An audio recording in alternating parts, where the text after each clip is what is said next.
children are obese in America. That's 9 million school-aged children. The U.S. Center for Disease Control website reports that childhood obesity leads to many other health problems, including asthma, sleep apnea, high blood pressure, joint problems, and also social and psychological problems, including low self-esteem. As adults, obese children are far more likely to be obese, and these problems are far more severe. As a coach and a teacher, I find this fact startling. An article titled Childhood Obesity, The Shape of Things to Come, Dr. David Ludwig, explains that childhood obesity is an epidemic. Without effective intervention, the cost of obesity could become catastrophic. He wants Americans to be aware of this epidemic because it could cause future economic losses for our nation, including healthcare coverage, social infrastructure, and even international competitiveness. Childhood obesity is a big problem, but there are 3 things that we can do to combat it. We can model a healthy lifestyle for children. We can provide opportunities for healthy eating, and we can also provide opportunities for daily activity and exercise. The first thing we can do is we can model a healthy lifestyle for children. The U.S. Department of Health and Human Services website says that looking at long-term consequences, overweight adolescents have a 70% chance of being overweight as adults, and this increases to 80% if one or more of their parents are obese as well. The U.S. Surgeon General during the Bush administration, Richard Carmona, says in an article on obesity crisis in America, "Our children did not create this problem. Adults did. Adults increased the portion size of children's meals, develop games and television that children find spellbinding, and choose sedentary lifestyles that our children emulate. So adults must take the lead in solving this problem." Adults can also increase breastfeeding by being an advocate at school and workplaces and in the community. Breastfeeding also promotes healthy living and decreases childhood obesity. The next thing that we can do is provide opportunities for healthy eating. From letsmove.com, more than half the U.S. middle and high schools still offer sugar drinks and less healthy foods for purchase.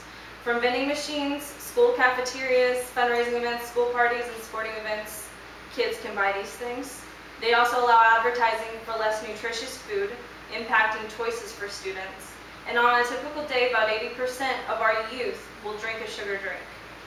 Not all states also have licensing regulations in child care centers, and they do not regulate nutrition at these places. 2 things we're doing to combat that is we have the Healthy Hunger-Free Kids Act that was just passed. It's a groundbreaking piece of legislation that signed into law so that kids have healthier food in school and even more of access to healthy lunch. We also have the Chefs Move to School program, which pairs professional chefs with schools to help educate kids about making healthy food choices. There's also limited access to healthy, affordable foods. From letsmove.com again, some people have less access to stores and supermarkets that sell healthy, affordable foods, such as fruits and vegetables, especially in rural, minority, and lower-income neighborhoods. Supermarket access is associated with childhood obesity. The next thing that we can do is we can provide opportunities for exercise. The lack of daily quality physical activities in all schools is a problem. In 2008, the Physical Activity Guidelines for Americans suggested at least 60 minutes of physical activities, when only 18% of students grades 9 through 12 got this activity. They also have physical education in school to help get this physical activity done. However, in 2009, only 33% of kids attended a daily physical education class. Television and media is also a problem. There is an average of 7.5 hours a day dedicated to entertainment such as TVs, computers, videos, cell phones, and movies. Out of the 7.5 hours, about 4.5 is dedicated to TV. Things that we are doing to take away from this is we have the Presidential Active Lifestyle Award, where families that are active at least 6 days out of the week will receive an award from the President. We're also teaming up with National Hockey League and Major League Baseball for public service announcements to educate people on being more active.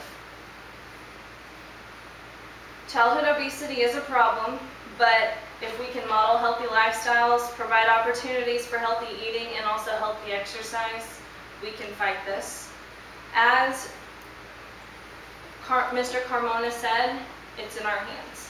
Thank you.